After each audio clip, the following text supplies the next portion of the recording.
आज चैप्टर 4 से print culture का द रीडिंग मेनिया। इसके पहले वाले को लगता है कि आप लोगों ने एक बार रिवाइज कर ही लिया होगा, अपने आप पढ़ भी लिया होगा। आगे चलते द रीडिंग मेनिया। पढ़ने का अब एक सबके अंदर जुनून सा एक आ गया। किताबें मिल चुकी थी, सब लोगों ने के पास तक पहुंच गई थी। इसमें दो रोल बड़े इंपॉर्टेंट हुए, खास करके जो स्कूल्स थे, ये चर्चेज ने अपने अंडर में ले लिए और जगह जगह दूर दूर पे जाकर के गांव गांव में उन्होंने अपने सेट के हिसाब से, अपने डिनोमिनेशंस के हिसाब से उन्होंने चर्चेस खोलने शुरू करे। चर्चेस ने स्कूल खोलने शुरू करे जहां पर कि वो लोग अपनी रिलीजियस एजुकेशन भी प्रोवाइड कर सकते थे। यूरोप में चर्च ही मेन थे और 17th 18th सेंचुरी तक यूरोप के कई हिस्सों में लिटरेरी रेट बहुत ज़्यादा बढ़ चुका था। लगभग 60 to 80% तक लगभग हो गया था। एक वर्ड यहाँ पे दिया हुआ है, डिनोमिनेशन। डिनोमिनेशन मतलब एक पर्टिकुलर रिलीजन के अंदर का एक सेट। जैसे कि क्रिश्चियन है तो क्रिश्चियन के अंदर प्रोटेस्टेंट, कैथोलिक, ऑर्थोडॉक्स, या जैसे कि हिंदू हैं तो शैव, वैष्णव, इस तरीके का अलग अलग सेट्स जब होने लगते हैं तो उसको हम लोग डिनोमिनेशंस कहते हैं। और वो जो सेट होता है वो बेसिक्स में तो एक रहते हैं, लेकिन बहुत सारी और चीज़ों में वो लोग अलग अलग हो जाते हैं। जैसे आप लोग भी पूजा पाठ करते होंगे तो देखते होंगे कि अगर भगवान शिव की अगर पूजा करनी है तो उसके तौर तरीके अलग होते हैं, और अगर आपको देवी की, दुर्गा जी की करनी है तो आपके तौर तरीके अलग हो जाते हैं। ठीक, तो वो अलग अलग सेट बनने लगते हैं। ये वर्ड है डिनोमिनेशन। तो डिफरेंट डिनोमिनेशंस के स्कूल खोलने लगे गांव में, जिसमें कि जो पीजेंट और आर्टिजन्स थे, इन सब लोगों के अम, को भी अब पढ़ाई में से अब वास्ता पड़ गया। और एक वर्चुअली एक रीडिंग मीनिया हो गया लोगों को। रीडिंग में ना सब लोग हर आदमी को एक एक पढ़ने की एक बीमारी जैसा लग गया। बीमारी जैसा वर्ड अलग है, लेकिन सबको पढ़ने में मजा आने लगे, समझिए। सब लोग काम धाम छोड़ के अब सारा काम सब लोग करने लगे और सब लोग सिर्फ और सिर्फ अब पढ़ाई पे सब लोग चले गए। और जो नए तरीके का जो पॉपुलर लिटरेचर जो अपियर हुआ जो प्रिंट में, जिसमें नई ऑडियंस अब आ गई है। और जो बुक सेलर्स हैं उन्होंने पेडलर्स को इन्वॉल्व किया कि वो लोग घूम घूम करके वो लोग किताब सबने बेचना शुरू किया। सब लोग घूम घूम के किताब बेचने शुरू करने लगे। छोटे छोटे बुक्स लेकर के वो लोग जगह जगह जाकर के किताब बेचने लगे। एक और वर्ड है एलमेंसेस और रिचुअल कैलेंडर्स। तो ये जो रिचुअल जो कैलेंडर्स होते हैं, इसमें बैलेट्स हैं, फोक टेल्स हैं, अम, और but other forms of reading matter largely of entertainment began to reach ordinary readers as well. तो ऑर्डिनरी मैटर्स भी लोगों के पास पहुंचने लगे। रिचुअल्स जो थे, रिलीजन से रिलेटेड ढेर सारी चीजें लोगों के पास पहुंचने लगी। इंग्लैंड में एक पेनी चैप बुक का कॉन्सेप्ट आया, जो पेडलर्स जो थे वो लेके हर जगह पे घूमते रहते थे, जिनको हम लोग चैपमैन बोलते थे। और वो लोग एक सोल्ड फॉर अ पेनी, और छोटी छोटी बहुत छोटी छोटी बुक्स हुआ करती थी। बस वो उसको एक पेनी में देते थे ताकि ढेर सारे लोग उसको खरीद सके। सो दैट तो अब गरीब लोग भी उसको खरीद सके, केवल ढेर सारे नहीं, गरीब लोग भी खरीद सके। और फ्रांस में जो है एक नया वर्ड आया, बुल्थिक ब्लू। तो ये जो बिलोथिक ब्लू है, ये कम पैसे में छोटी बुक्स हुआ करती थी, जिसमें कि जो पेपर की क्वालिटी थी वो उतनी अच्छी नहीं रहती थी। और उसको एक ब्लू कवर में, उसका जो कवर होता था ब्लू कवर था, उसी के नाम पर ये वर्ड आ गया, बिलट के ब्लू। ये आप लोग बिलत के ब्लू। ठीक, ये वर्ड इंपॉर्टेंट है, ये फ्रांस का है, ये फ्रेंच लैंग्वेज का है। ब्लू कलर का कवर होता था इसलिए बोला जाने लगा। फिर उसके बाद उसमें हम जब ये लगभग 4 से 6 पेज की बुक्स हुआ करती थी। और जो और and the more substantial history which were stories about the past, और पास्ट की हिस्ट्रीज भी यहाँ पे कवर होने लगी। यहाँ तक बात समझ में आप लोग आगे आगे चलते हैं हम लोग। Books were of various size serving many different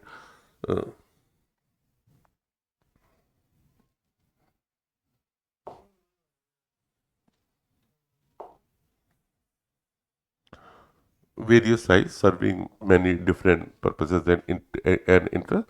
The periodical press developed from the early 18th century, combining information about current affairs with entertainment.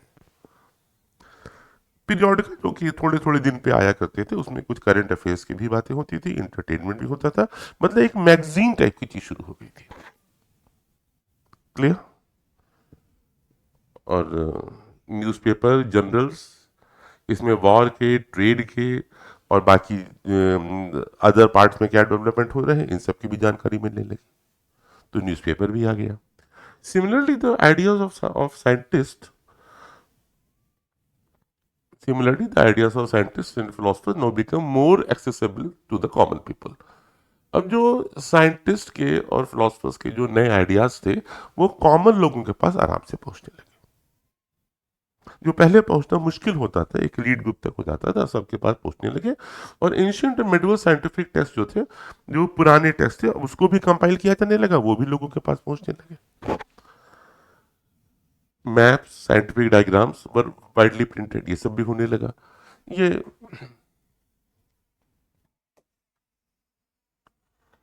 ये बात आप लोग याद रखिएगा।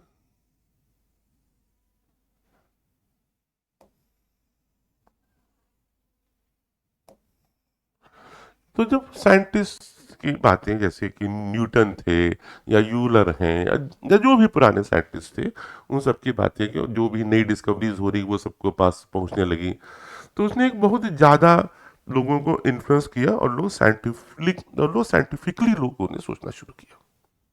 लोगों की सोच में चेंज हुआ, रीजन, रैशनैलिटी, अब ये सब चीजें इंपॉर्टेंट हो गई। लोग हर चीज में लोग क्वेश्चन करने लगे कि ऐसा क्यों होता है।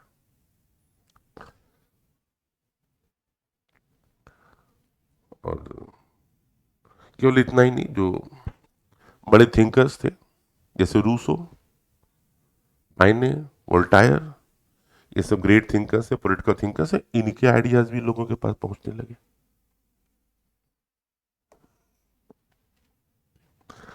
और इससे रीजन और रैशनैलिटी डेवलप हो गई पॉपुलर लिटरेचर में, कि ऐसा क्यों हम करते हैं कोई भी काम। हम्म? एक लंदन पब्लिशर कह रहे कि इतनी ज्यादा बुक्स अब होने लगी हैं, लगभग पिछले 20 सालों से बहुत ज्यादा बुक्स पढ़ी जाने लगी हैं।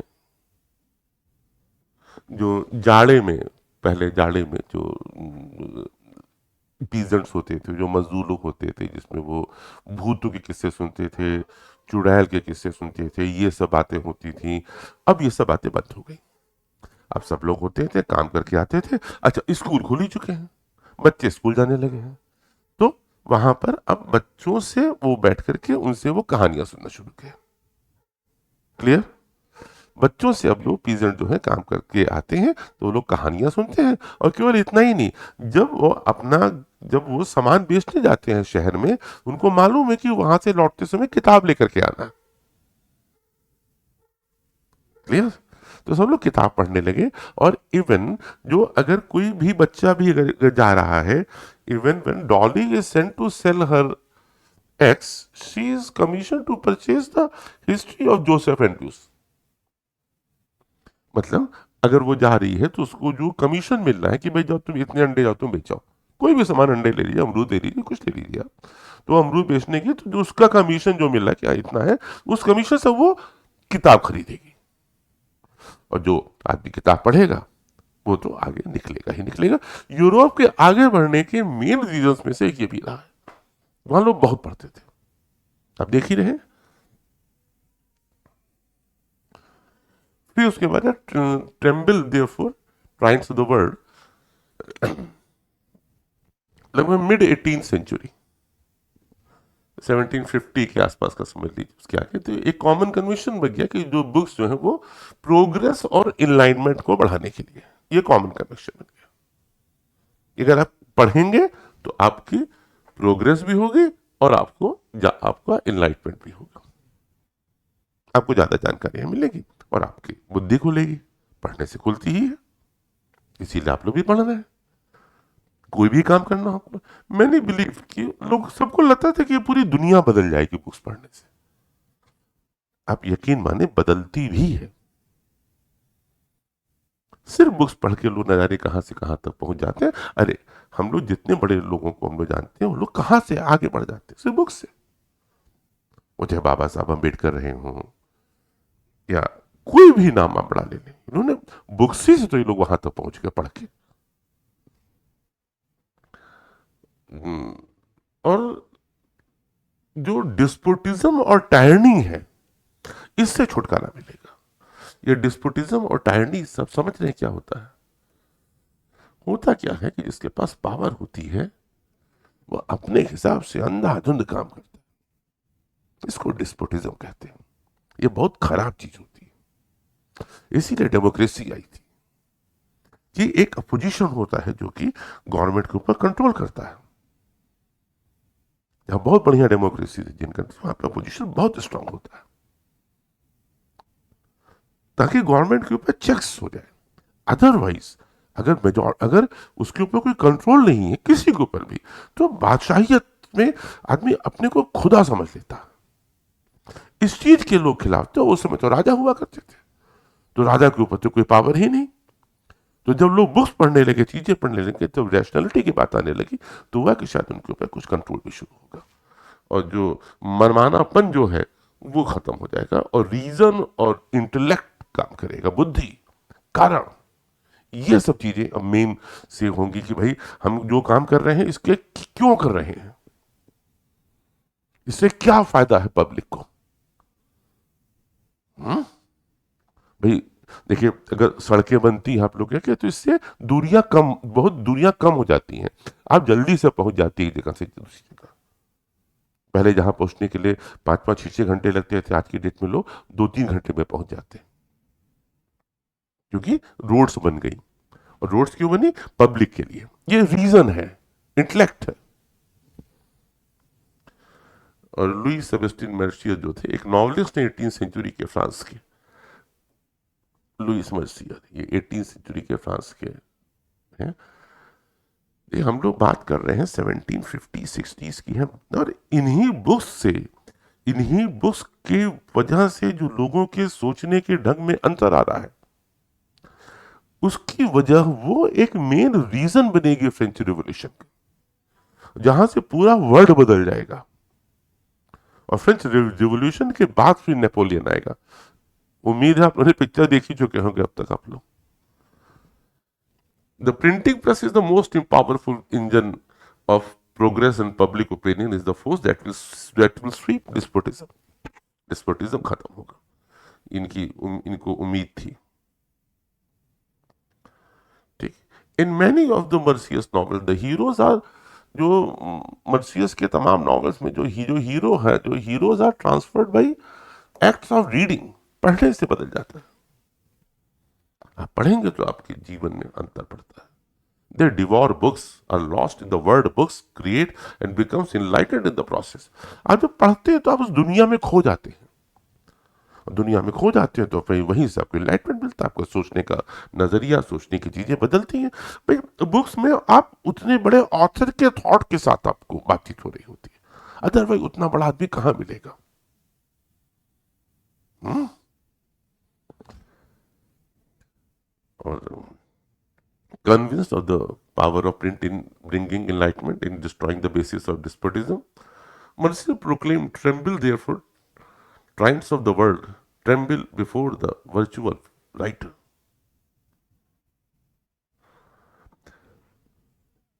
एक ये सोर्स है, ये मर्सियर का डिस्क्राइब करते हैं कि प्रिंटेड वर्ड का क्या फर्क पड़ने जा रहा है दुनिया में। ये बॉक्स में है, ये रॉबर्ट रेंटन ने कोड किया था। फ्रांस में the forbidden bestsellers of the pre revolution France 1995 की एक बुक में ये आपको मिल जाएगा। आपको कोई भी जिसने मुझको पढ़ते हुए देखा है, मुझको एक ऐसे आदमी से कंपेयर करता है जो प्यास से मर रहा है और उसको कुछ फ्रेश प्योर वाटर चाहिए। Lighting my lamp with extraordinary cautious, बहुत ध्यान से मैं अपना लैम्प ऑन करता हूँ। I threw myself hungrily into the reading, और बहुत जैसे कोई भूखा आदमी है पढ़ने के लिए, वैसे वहां पे पहुंच जाते, बैठ के पढ़ना शुरू कर। पढ़ने की भूख लगती है, आप जितना ज्यादा पढ़ेंगे आपको उतना ज्यादा पढ़ने का मन करेगा, कुछ भी और करने का मन नहीं करता। लोग खो जाते हैं, डूब जाते हैं पढ़ने में। और पहले तो टोटल यही सब कुछ यही था पढ़ाई से, नेट था नहीं तो सब कुछ जो जो भी चाहिए वो बुक्स पढ़िए, लाइब्रेरीज खुलती थी तो लोग पढ़ते थे। An easy eloquent effortless and animated carried me from one page to the next without my noticing it. An easy eloquence effortless and animated, और एक पेज से दूसरे पेज तक मुझको पता भी नहीं चलता था कि मुझको सारी चीजें कैसे मालूम होती चली जा रही।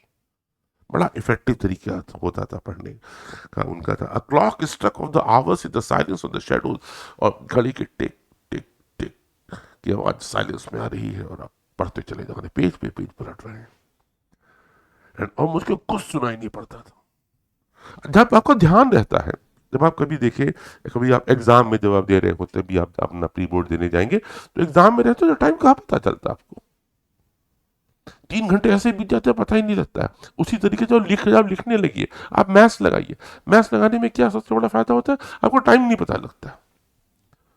मैथ्स लगाने बैठे, आपको लगा कि भी 2 घंटा हुआ होगा, घड़ी देखा तो 3 हो गया, 3 3.5 4 घंटा हो चुका है, उसी में डूबे रहते हैं आदमी। इतना इन्वॉल्वमेंट हो जाता है, थकान नहीं महसूस होती है। उन्हें कहा जब मेरे लैंप में जब ऑयल खत्म हो जाता था और बहुत हल्की सी रोशनी बचती थी, उसके बाद भी मैं पढ़ता रहता था।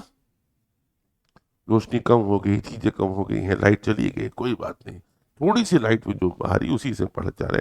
आई could not even take out time to raise the wick for fear of interrupting my pleasure. How पलके तक नहीं झुकाते थे कि कहीं ऐसा ना हो कि जो मजा आ रहा है वो हमारा कम हो जाए। How this new ideas rush into my brain, how my intelligence adopted them. और जो नई आइडियाज आ रही उसको मेरा ब्रेन कैसे अडॉप्ट कर रहा है। हुँ? ये था पूरा। और print culture and the French revolution, अभी आप लोग से बात हुई रही थी बारी। प्रिंट कल्चर के फ्रेंच रिवॉल्यूशन में फर्क किया, और ये फ्रेंच रिवॉल्यूशन आप लोगों ने पढ़ाई हुआ है। फ्रेटर्निटी है बाद में, लिबर्टी इक्वलिटी एंड फ्रेटर्निटी, भाईचारे के साथ लिबर्टी इक्वलिटी, दो वर्ड लिबर्टी इक्वलिटी, इसने पूरा वर्ल्ड बदल के रख दिया।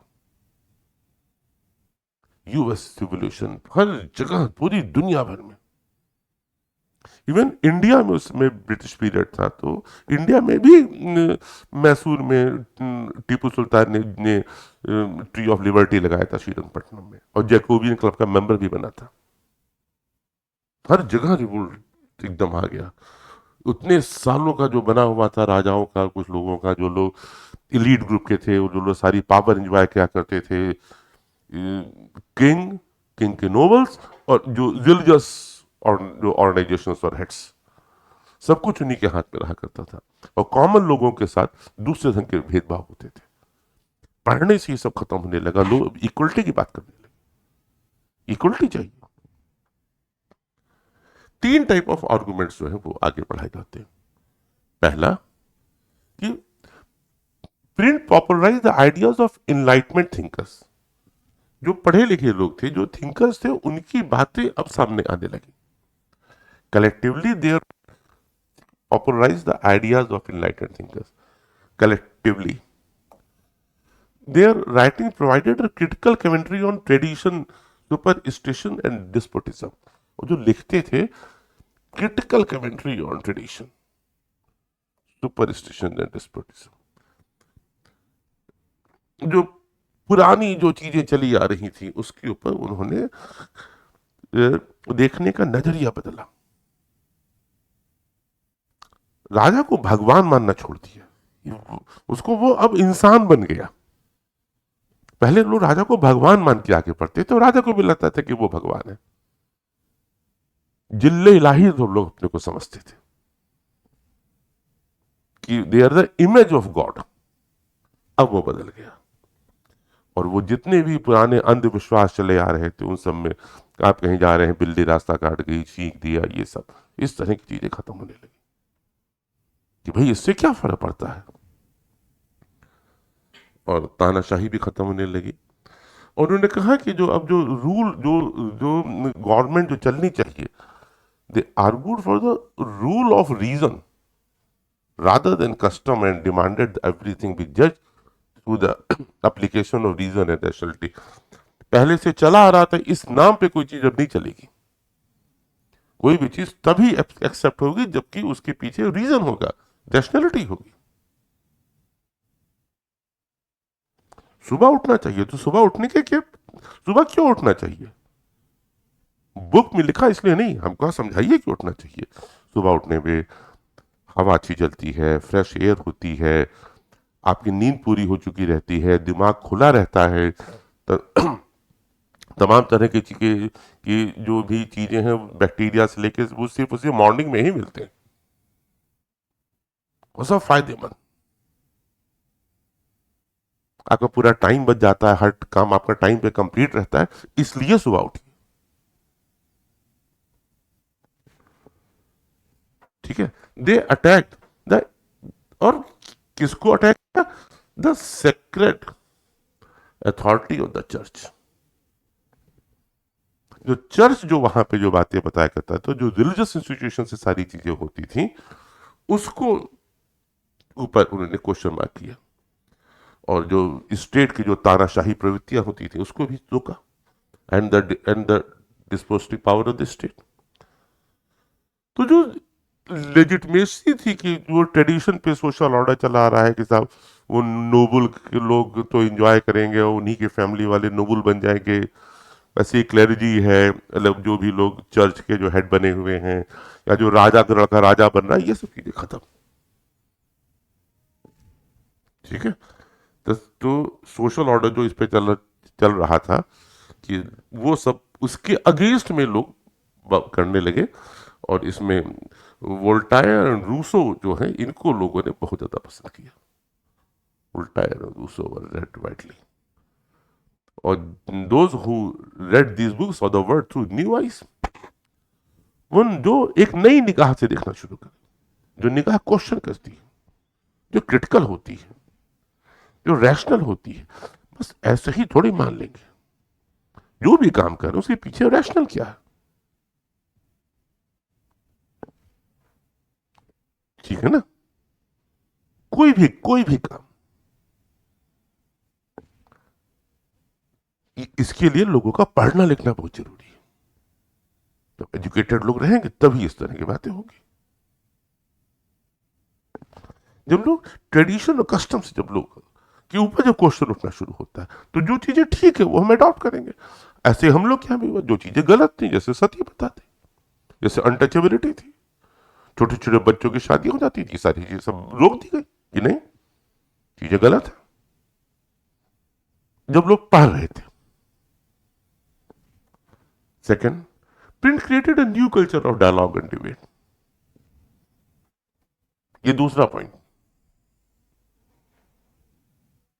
अब डायलॉग आपस में बातचीत भी होने लगी, डिबेट होने लगे, सारे वैल्यूज नॉर्म्स इंस्टीट्यूशंस वर री evaluated and discussed by a public that had become aware of the power of reason and recognized the need to question existing ideas and beliefs।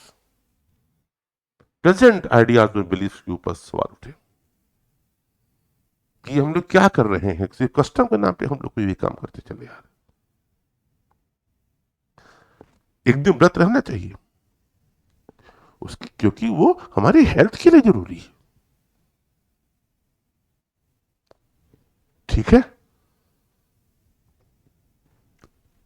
पीछे रैशनाइल तुलसी का पौधा होना चाहिए घर में, एकदम होना चाहिए। इट हेल्प्स, क्योंकि उसकी पत्तियां बहुत इंपॉर्टेंट है। नीम, एक एक चीज के पीछे रैशनाइल जरूरी है। और with in this public culture the idea of social revolution, और फिर तो जब लोग जाग जाएंगे तो सोशल रिवोल्यूशन आ जाएगी।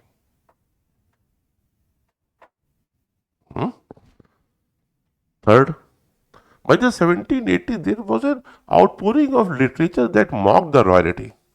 70s में तो लिटरेचर इतना भर गया था और रॉयल्टी और क्रिटिसाइज देयर मॉरलिटी, और रॉयल्टी को, राजा को लोगों ने क्रिटिसाइज करना शुरू करा। जैसा यहाँ पब्लिक के पास खाना नहीं और आप ऐश कर रहे हैं। बहुत से तो लोग उनके पास, क्वीन मैरी थी, उसी के बाद तो रिवोल्यूशन ही हो गया।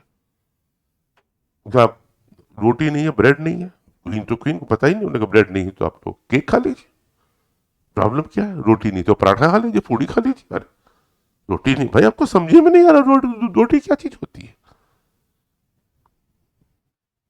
रोटी इसलिए नहीं कि गेहूं नहीं है, आटा नहीं है, चूल्हा नहीं है, सिलेंडर नहीं है। In this process is to raise question about the existing. और इसमें फिर ये कौन सा सोशल ऑर्डर बना हुआ है?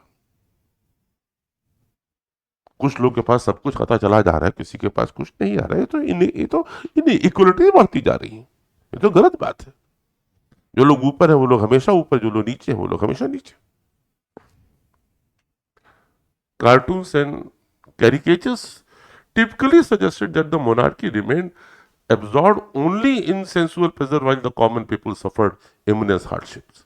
और जो कार्टून्स जो बनने लगे, उससे भी हुआ कि साहब वो लोग, जो बड़े लोग हैं, ये तो हमेशा पावर एंजॉय करते हैं, तो हमेशा ऐश में रहते हैं, और गरीब आदमी मरा जा रहा है। यूरोप की बात हम लोग कर रहे हैं। वहां पर था, वहां पर लोगों ने पढ़ने के बाद लोगों ने क्रांति कर दी। अरे भाई, हमारे यहाँ भी जब जो सबसे बड़ी प्रॉब्लम जो हमारे यहाँ के सोशल जो सोशल डिसऑर्डर था at the time of independence, जो the conditions of untouchables, scheduled caste की, तो बाबा साहब ने क्या सबको रास्ता बताया कि पढ़ो और खूब पढ़ो। और आज की डेट में आप देख ले उसकी किस तरीके से सब लोग आगे बढ़ गए। हमारे तो तमाम स्टूडेंट बहुत अच्छी अच्छी पोस्ट में सब लोग बैठे हुए, not only in the India, foreign में भी वो सब बहुत अच्छी चीजें कहां पे काम कर रहे हैं। कैसे? पढ़ के। जिनके तो बस 2 से 3 4 जनरेशन पहले लोग, कोई स्वीपर था, कोई धोबी था, कोई इस तरह से लोग काम कर रहे थे। आज की डेट में वो लोग अमेरिका में हैं, इंग्लैंड में हैं, ऑस्ट्रेलिया में हैं, और लोग अच्छा सब कर रहे हैं। डॉक्टर्स हैं, सिविल सर्वेंट्स हैं, तमाम लोग। How do we look at these arguments? In arguments को हम लोग कैसे देखते हैं? There can be no doubt that the print helps the spread of idea. Basically हम लोग कहते हैं अब ये प्रिंट की वजह से ये आइडिया फैला। अगर प्रिंट ही नहीं था तो कैसे मालूम चलता? तो लोगों के सोचने के ढंग पे ये हुआ। But we must remember that the people did not read just one kind of literature. ये भी और देखिए, लोग सिर्फ एक तरह का लिटरेचर नहीं पढ़ते हैं, बट वी मस्ट की if they read the ideas of Voltaire and Rousseau, they were all exposed to, they were also exposed to monarchical and church propaganda। अगर आप रिवोल्यूशनरीज के आइडियाज पढ़ रहे हैं, तो जो पुराने लोग हैं वो भी तो अपनी किताबें लिखेंगे, वो भी तो अपनी बातें बताएंगे कि भाई कस्टम पे रहो, पुरानी चीजों को कंटिन्यू करो, राजा की पूजा करो। तो वो भी मिल रहा है साथ में। और they were not influenced directly by everything they read or saw. They accepted some ideas and rejected others। अब उसमें से जो उनको अच्छा लगता है वो लोग अडॉप्ट करते हैं, जो उनको अच्छा नहीं लगता उसको लोग छोड़ देते हैं। और लोगों को अब अपने ढंग से सोचने का तरीका मालूम चला।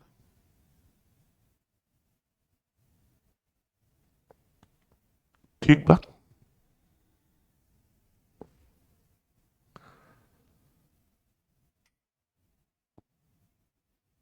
पढ़ने से क्या होता है? पढ़ने से आपको ये नहीं होता है कि आपको सोचने का, आपको सोचने के कई तरीके आपको मिल जाते हैं। आपको सोचने का एक नया नजरिया मिलता है, नई दृष्टि मिलती है, सोचने का नया तरीका मिलता है। फिर हमको अपने हिसाब से जो हमको निकलना होता है सोच के हम आगे बढ़ेंगे। आपको दोनों तरफ की चीजें मिल रही, जो को पसंद हो उस तरफ आप आगे बढ़ेंगे, वही आपको सोचने का तरीका बन जाएगा। और दोनों तरफ से है। भाई जो पुराने लोग हैं वो भी अपना प्रोपोगंडा कर रहे हैं, उनके पास पावर भी है, पैसे भी हैं, वो उससे चीजों को इन्फ्लुएंस कर रहे हैं। और जो थिंकर्स हैं, जिनके आइडियाज हैं, वो अपने तरीके से आ रहे हैं। तो दोनों आपको मिल गए, लोगों को, आपको मतलब फ्रांस के लोगों को उस टाइम पर, जो और जो फ्रांस जो का काम करेगा वो रेस्ट ऑफ द यूरोप में वो चीज बहुत जल्दी एक्सेप्ट होती है, क्योंकि मेजर रिवोल्यूशंस वहीं से। The 19th century saw vast leaps in mass literacy in Europe। ये अब अगला चैप्टर है, चैप्टर का नाम है 19th सेंचुरी। ठीक है, 19th सेंचुरी से बेटा चीजें हम लोग यहाँ भी आ गए, इंडिया में भी आ गई थी। ठीक है, प्रेस वेस आ गए थे 1800 के बाद से। तो हम लोग क्या, उसके बाद ढेर सारे रिफॉर्म्स हुए। राजा राम मोहन राय थे, देवेंद्र टैगोर, स्वामी दयानंद सरस्वती, केशव चंद्र सेन, बहुत सारे लोग उनके बारे में अभी हो सकता है, मतलब फिर हम लोग अभी बात करेंगे। चिल्ड्रन, वुमेन एंड वर्कर्स, ये तीनों लोग एजुकेशन के पास बहुत नजदीक है। बच्चे थे, प्राइमरी एजुकेशन कंपलसरी हो गए। वहां पे यूरोप में प्राइमरी एजुकेशन उसी समय कंपलसरी हो गई। लेकिन at the beginning of the 18th century India में भी पोजीशन ठीक है, एजुकेशन स्थितियां उस समय ठीक है। At the beginning of the 19th century 1800 में, जब कॉर्नवालिस सब आते हैं, उसके बाद सब बिगड़ता है। तो वहां पे हम लोग तो as primary education becomes compulsory from the late 19th century, late 19th century last में 1870s 80s में जाकर के वहां पे कंपलसरी हुई। और तब तक हम लोग बहुत पीछे हो चुके थे। 70-80 साल का टाइम बहुत होता है।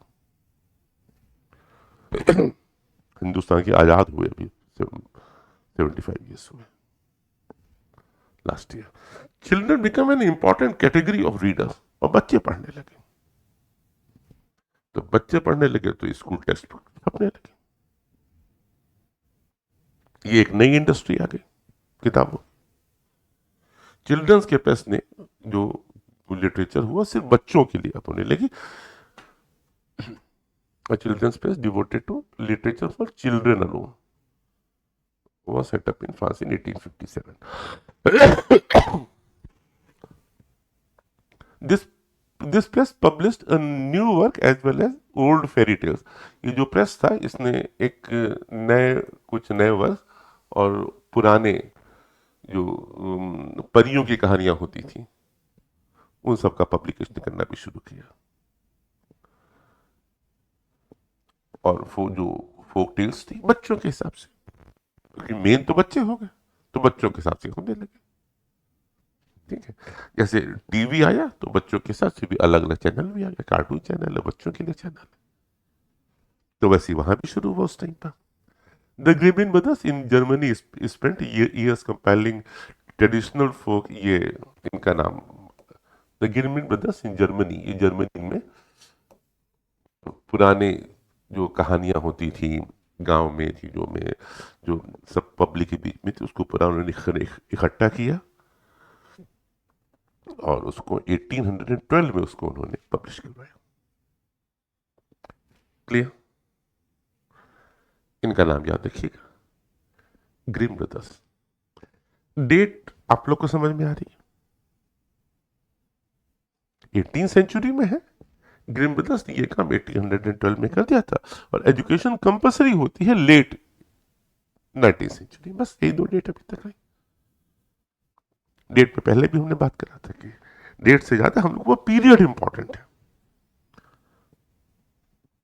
ये अर्ली 19th सेंचुरी, जो भी बच्चों के लिए जो चीज ठीक नहीं होती थी उसको हटा दिया जाता था। बहुत सारी चीजें होती, माँ बाप कहते हैं भाई ये चैनल नहीं देखना, वो चैनल नहीं देखना, फलाना नहीं देखना, वो आप लोगों को मानना पड़ता। जो इलिट्स के लिए that would appear vulgar to the elites. Crime patrol है, इस तरह की चीजें आप लोग को देखने को मना हो किया जाता है ना, कि नहीं देखना आप लोग को इतना वायलेंस वाला। वो सब पब्लिश वर्जन में नहीं आया। जो इन्होंने जो जो ग्रिम ब्रदर्स थे जर्मनी में, दोनों भाइयों ने जो पूरा इकट्ठा किया था, उसमें जो वल्गर पार्ट था उस पूरे पार्ट को निकाल दिया गया कि ये बच्चों के पढ़ने लायक नहीं। तो किताबें और पॉपुलर हो गई, सब लोग खुश हो गए भाई कि बच्चों को वो मिल रहा है। और रूरल फोर्ट जो रूरल फोर्ट थी, अब उनको एक नया रूप मिल गया। तो इस तरीके से प्रिंट जो है उसने ओल्ड ट्रेल्स को भी रिकॉर्ड किया और उसको बदल भी दिया। ये front pieces of Penney magazine. और अच्छा, एक ये पेनी मैगजीन, वो सस्ती सस्ती मैगजीन्स आने लगी, एक एक पेनी में मैगजीन्स मिलने लगी, छोटी छोटी पतली पतली हुआ करती थी, उसको पेनी मैगजीन बोलते थे। उसी समय पॉकेट बुक्स भी आ गई। और एक और ग्रुप उभर करके आ रहा है उसी उसी टाइम पर, ये वुमेन्स का। ठीक है, तो वुमेन्स जो है वो भी एक इम्पॉर्टेंट रीडर होंगी और राइटर भी हुई। एक पेनी मैगजीन्स, जो हमने आप लोग से बात किया, हमने ये penny magazines were specially meant for women as one manuals teaching proper behaviour and housekeeping. वो जो वो मतलब वुमेन स्पेसिफिक बुक्स आने लगे जिन चीज़ों से वुमेन्स को काम है कि घर में कैसे करें, मैन, ठीक है, बी प्रॉपर बिहेवियर के लिए, जो जिसमें उनको इंटरेस्ट था। और 19वीं सेंचुरी से जो नॉवेल्स भी लिखी गई, उनमें वुमेन्स जो थे बड़े इंपॉर्टेंट रीडर्स के रूप में उभर के आई। केवल आई ही नहीं, वो लोग ने राइटर भी बनी। और मेरी भी जो फेवरेट राइटर हैं, जेन ऑस्टिन। जो लोग प्रेजेंट हैं, उन लोग जानते हैं, इनका नाम हम लगातार लेते रहते हैं कि मैं इनके नॉवल पढ़िए, देख लीजिए, पढ़िए। कोर्स में भी हैं the Brontë sisters, George Eliot. ठीक है, तो जेन ऑस्टिन तो आप लोगों ने कुछ ना कुछ पढ़ेंगे, पर कई मूवी बनी है, हिंदी में भी मूवीज बनी है। Their writings become important in defining a new type of women, जिसमें a person with will, strength of personality, determination, the power to think. तो जो वुमेन्स का जो पहले का जो रोल जो था, जिस रूप में वुमेन्स को समझा जाता था, वुमेन्स उससे बाहर निकल आई। अब उनकी भी विल है, उनकी भी पर्सनालिटी है, वो लिख भी रही हैं। ठीक है, तो person with will, strength of personality, determination, the power to think, वो भी सोचेंगे। इक्वलिटी। आज की डेट पे आप लोग जिस दुनिया में रह रहे हैं, सारी चीजें इक्वल हो गई हैं, लेकिन उस जमाने में ऐसा नहीं था, बहुत डिफरेंसेस थे वुमेन्स और मेंस में। लेकिन अब बुक्स की वजह से देखिए कितना कमाल हो।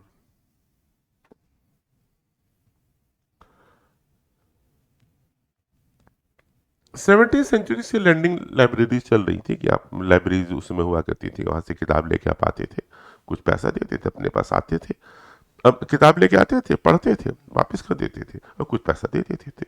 तो जैसे आपकी कोई कोई अगर बुक, अगर जैसे कि अगर 100 रुपए की है, वो बुक आपने 5 रुपए में पढ़ लिया, तीन तीन दिन ले जा करके। एक दिन का 5 रुपए माने लग रहा था, 3 दिन का 15 रुपए लग गया। इस तरीके से ये होता था। तो 15 रुपए में आपने पूरी बुक पढ़ लिया, आपको बुक खरीदनी नहीं पड़ी। और ये 19वीं सेंचुरी में जो लैंडिंग लाइब्रेरीज थी, वो white collar worker, artisans, lower middle class peoples के लिए ये बहुत इंपॉर्टेंट हो गए। यहाँ से लोगों ने पढ़ना लिखना शुरू करा। ये किताबें महंगी होती तो वो यहाँ से किताबें मिल जाती थी। जैसे आप लोग पीडीएफ ले लेते हैं आज की डेट में, महंगी बुक है, जैसे लाइक से पीडीएफ ले लेते हैं। ठीक, कुछ वैसी कोई चीज उस समय थी। Sometimes self educated working class people road for themselves, और कुछ वर्किंग क्लास ने फिर अपने लिए भी लिखना शुरू करा, क्योंकि अब तो लिखना पढ़ना सबको आ ही रहा है, तो उनकी फीलिंग्स, उनके बारे में कोई नहीं लिखा, लोग खुद लिखेंगे। After the working day was gradually shortened from the mid 19th century, workers had some time for self improvement and self expression। और उन्होंने तमाम पॉलिटिकल टेक्स्ट और ऑटोबायोग्राफीज लिखी हैं। जब जब वर्किंग डे जब कम कर दिए गए, ये देखिए इधर तमाम कंट्रीज में ये सब चलता रहता है, आजकल भी चल रहा है। इसको समझ लीजिएगा, तमाम कंट्रीज हैं, यूरोप में, फ्रांस में भी है, जर्मनी, वहाँ पे वर्किंग आवर्स कम करने की बात की जा रही है कि जब वो वर्किंग आवर कम करेंगे तो आपके पास ज़्यादा टाइम मिलेगा पढ़ने लिखने के लिए। और जब आपके पास पढ़ने लिखने या जो भी आप करना चाहें तो आप सेल्फ इंप्रूवमेंट के लिए आप आगे बढ़ सकते हैं, बजाय कि आपको 12-15 घंटे तक काम करवाया है जैसे मजदूरों से करवाया जा रहा है या वाइट कॉलर वर्कर से करवाया जा रहा है। हम तो तमाम लोगों को देखते हैं जो बेचारे छोटी छोटी जॉब कर रहे हैं सॉफ्टवेयर वगैरह में, कंपनीज में, घंटों काम करते हैं थोड़े थोड़े पैसे के लिए। तो सेल्फ इंप्रूवमेंट के चांस उनके खत्म हो जाते हैं। अब मतलब बहुत ज्यादा मेहनत करनी पड़ती है, ऐसा नहीं कि लोग नहीं करें, बहुत लोग आगे भी बढ़े हैं, मेरे तमाम कई लोगों को हम जानते हैं, स्टूडेंट भी रहे जो लोग बहुत आगे अब तक बढ़े। एक थॉमस वुड है, एक यॉर्कशायर के मैकेनिक है, he would rent old newspaper and read them by firelight in the evening as he could not afford candles। तो कैंडल्स अफोर्ड नहीं कर सकता था, वो जो आग जलती रहती थी सड़क पे, उसमें बैठ के वो पढ़ा करता था। So autobiographies of poor people narrated their struggle to read against grim obstacles. The 20th century Russian revolutionary author Maxim Gorky's My childhood and my university provide glimpses of such struggles। कभी वक्त मिलेगा इनको, गोरकी को जरूर पढ़िएगा। गरीबी में थे और गरीबी से आगे बढ़े, ये रशियन है।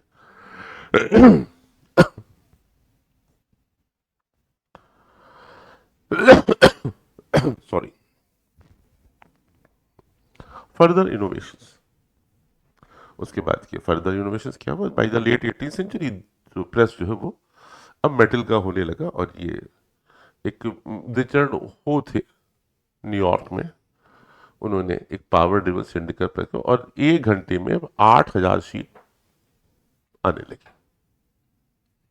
ये नए इनोवेशंस हो रहे हैं bye the late 18th century. तो 8,000, तो प्रेस जो है वो, ये जो है ये स्पेशली बेहतर हुआ न्यूज़पेपर के लिए। This press was particularly useful for news, for printing newspaper. और लेट 19th सेंचुरी में फिर ये ऑफसेट प्रेस भी आ गया।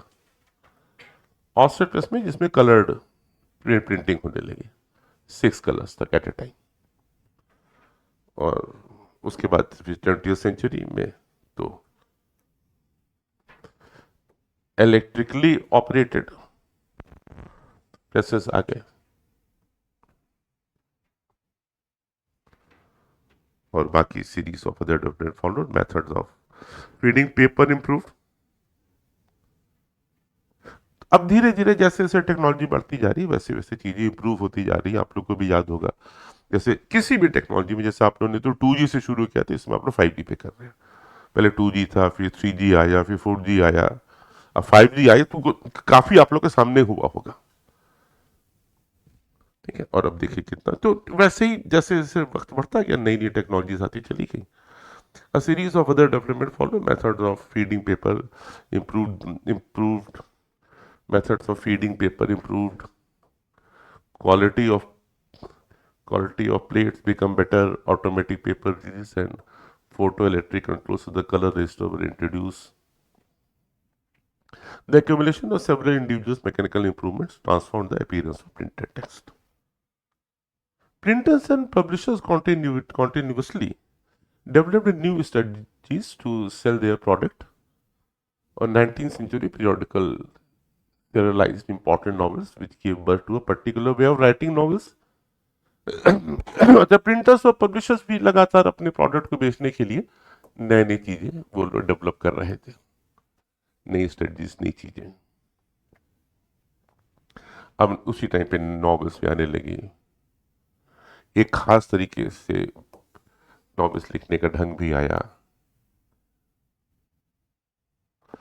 1920s में जो पॉपुलर वर्क होते थे बहुत कम दाम पे लोगों को मिलने लगे, जिसको शीलिंग सीरीज बोला गया। शीलिंग एक करेंसी है वहां पर, मतलब एक रुपए का ही समझिए कि पौंड का एक छोटा सा हिस्सा शीलिंग, जैसे पैसा होता था आपके। द डस्ट कवर और the book jacket is also a 20th century. अच्छा, और फिर उसके बाद केवल इतना ही नहीं, फिर वो वाली भी अभी बुक्स आने लगी जिसपे कवर चढ़ा होता है, महंगी होती है ताकि वो उसका मेन पेपर मेंटेन रहे। देख रहे थे कोई अगर मिल जाती कवर वाली तो आप लोग को दिखा देते हो कि दिखाई तो। हम्म इसके कवर अलग अलग ढंग के हुआ करते थे। या पे इसकी आप बोल रहे हैं जैसे ये है, जैसे कि कवर स्टीफन हॉकिंग की द यूनिवर्स ऑफ नट्स, जैसे ये कवर है, कवर हो गया नहीं, थोड़ा सा इससे और ज्यादा डिफरेंट। एग्जैक्टली ये नहीं था कवर। चलिए, एग्जैक्टली अभी दिखाई नहीं पड़ रही, अभी फिर अभी देखते हैं। अच्छा, इन एडवर्टीजमेंट के लोगों के ऊपर एक एक्टिविटी दी हुई है कि what impact do such advertisement have on the public mind. Do you think everyone reacts to printed material in the same way? No, हर आदमी अलग अलग ढंग से रिएक्ट करेगा। सबकी इंडिविजुअलिटी तो मेंटेन ही है। एडवर्टीजमेंट का क्या फर्क पड़ता है? डिपेंड करता है कौन सा ग्रुप है, कैसे है। बहुत सारे लोग करते हैं। ग्रेट डिप्रेशन आ गया 1930 में, और उनको लग रहा था कि अब बुक्स उतनी नहीं बिक पाएंगी। ग्रेट डिप्रेशन जहाँ पे पूरी एकदम ऑल ओवर द वर्ल्ड मंदी आई थी, तो सब लोगों का पैसा नहीं, लोग बुक नहीं खरीदेंगे। उस टाइम पर फिर एक चीप पेपर बैक एडिशन आया। ये शुरुआत हुई 19, उसके पहले कवर्ड वाली बुक्स हुआ करती थी, फिर ये पेपर बैक एडिशन आने लगा, और ये और एक नई दुनिया की शुरुआत होगी। अब किताबें और सस्ती होगी। ये देखिए, in the advertisement of the railway station in England, lithograph of Alfred Concanen 1874। और तमाम सब एडवर्टीजमेंट, सब प्रिंटिंग, सब देखिए, सब पूरा छपा हुआ है एडवर्टीजमेंट से। रेलवे स्टेशन पे ढेर सारे एडवर्टीजमेंट, पोस्टर, और इस तरीके से प्रिंटिंग आ चुकी है ना।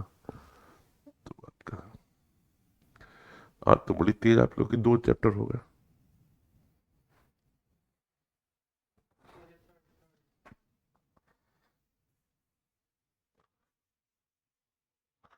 अगला चैप्टर किया जाए,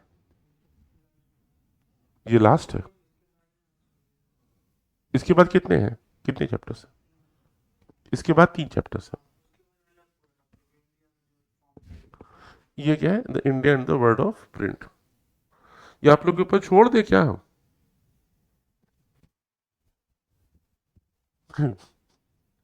हाँ,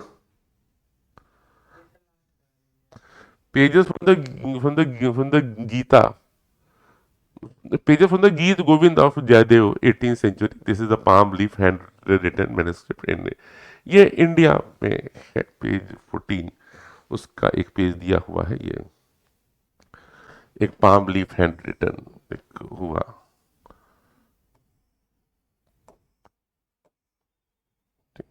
एक ये जयदेव की बुक है, गीत गोविंद, इंडिया में कैसे, इंडिया में क्या हो रहा था।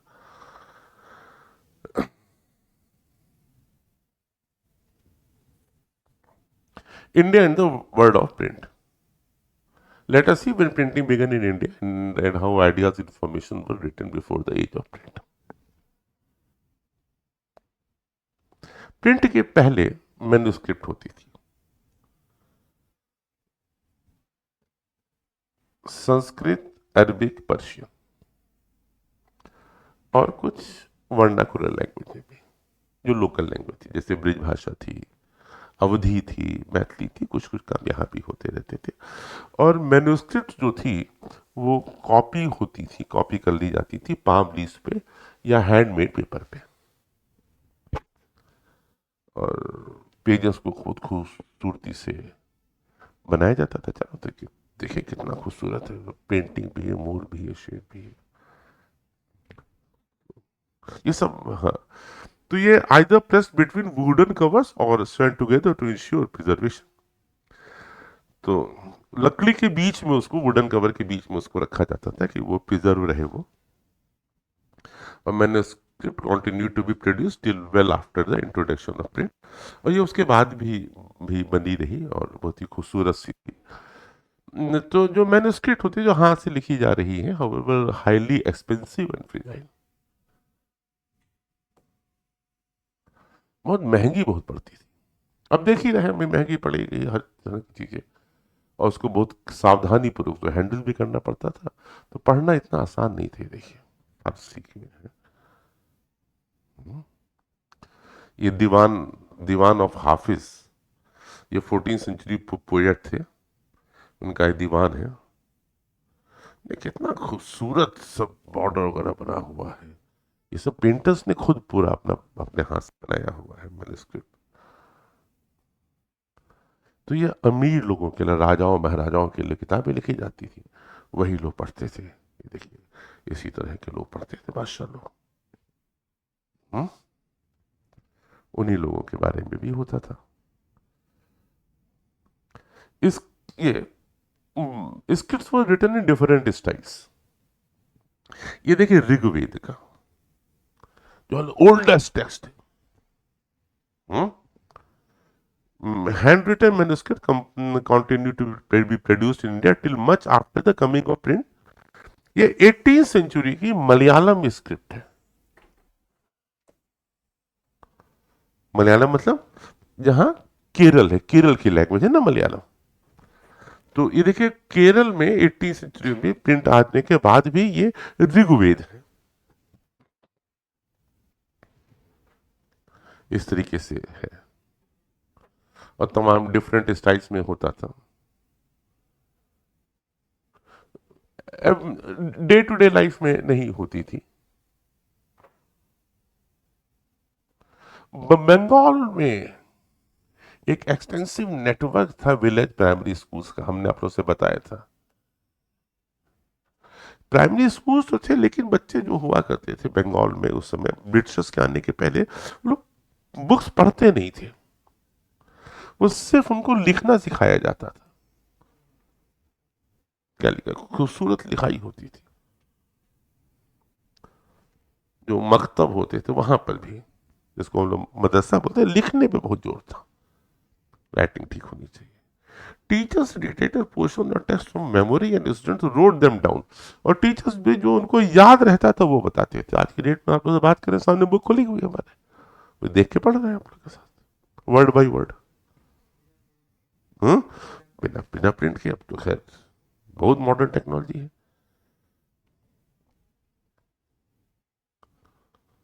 Prints come to India, Hindustan में प्रिंट्स आती है।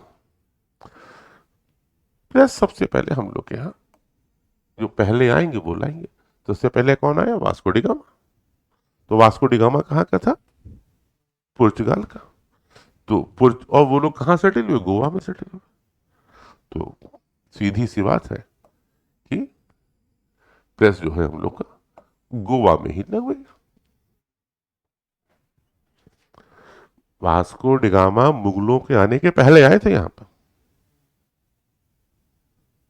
1498 में, जबकि बाबर आते हैं 1526 में।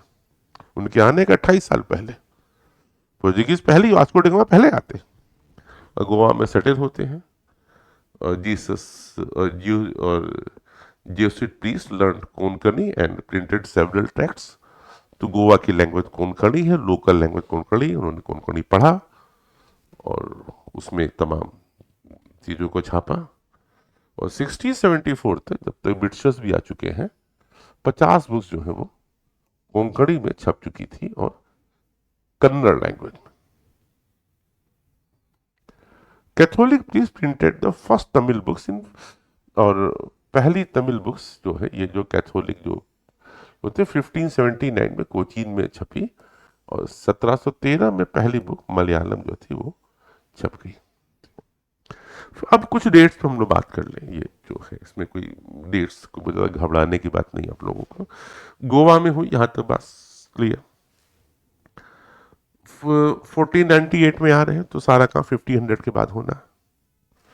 तो 1579 में पहली तमिल बुक छप रही है कोचीन में। और कोचीन तमिल में ही, तमिलनाडु में ही, जिसको बाकोची बोल रहे,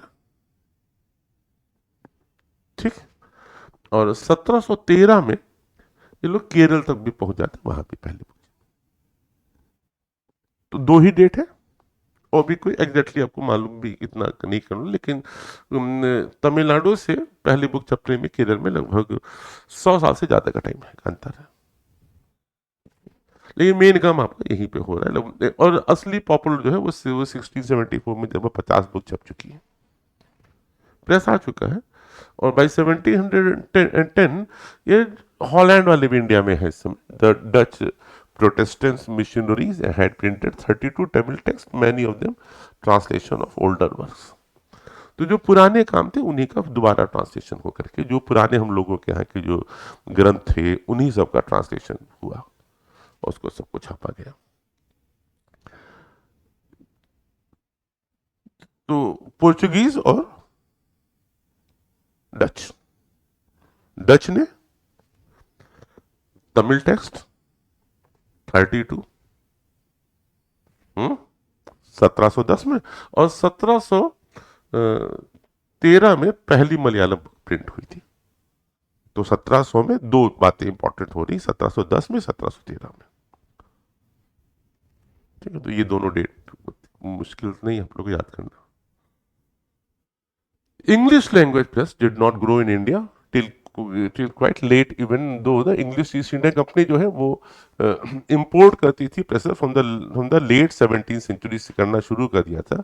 और 1780 से जेम्स ऑगस्टस हिकले ने बंगाल गजट, ये पहला एक हम लोगों का यहाँ का एक weekly magazine East India Company ने शुरू करी, जो एक commercial paper upon to all but influenced by none.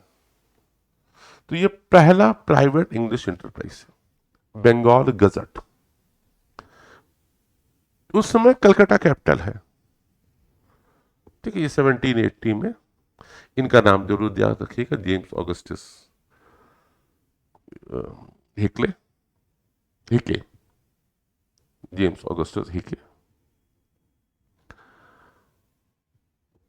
और so it was a English enterprise proud of its independence from colonial influence that began English printing in India. Or Hickey published a lot of advertisement, including those that related to the import and sale of slaves. ठीक है, advertisement होता था कि साहब import and sale of slaves, even यहां तक भी होता था, उस समय स्लेव ट्रेड भी होती थी। तमाम गॉसिप्स कंपनी के सीनियर ऑफिशियल्स की इंडिया में चर्चे, इंडिपेंडेंट है ये। तो उसका ईस्ट इंडिया कंपनी से मतलब नहीं है। तो यहाँ पे जो लोग आए हुए उनके बीच में उनके उनसे संबंधित तमाम वो गॉसिप्स भी उसमें छप रही हैं। और इस बात से जो वॉरेन हेस्टिंग्स थे वो बहुत नाराज हुए। नहीं, Warren Hastings persecuted Hickey and encouraged the publication of officially sanctioned newspapers that could counter the flow of information that damaged the image of the colonial government। ने कहा कि साहब जो हिके साहब है बंगाल गजट में जिस तरह की बातें लिख रहे हैं उससे तो पब्लिक के बीच में हम लोग की इमेज खराब हो जाएगी। तो उन्होंने गवर्नमेंट स्पॉन्सर्ड उन्होंने शुरू किया। ठीक है, उस समय से गवर्नमेंट स्पॉन्सर्ड प्रेस की परंपरा है कि हमारी गवर्नमेंट की इमेज ठीक रहे, प्रेस पे कंट्रोल करके गवर्नमेंट की इमेज को ठीक किया जा रहा है। और उन्होंने अपना एक गवर्नमेंट के न्यूज़पेपर जो गवर्नमेंट कंट्रोल थे वो उन्होंने शुरू किया। और by the close of the 18th century a number of newspaper and journals appeared in print। काफी इंडियंस भी आए न्यूज़पेपर में। और राम मोहन राय के एक बहुत खास मित्र रहे थे गंगाधर भट्टाचार्य। एक वीकली बंगाल गजट शुरू किया गया।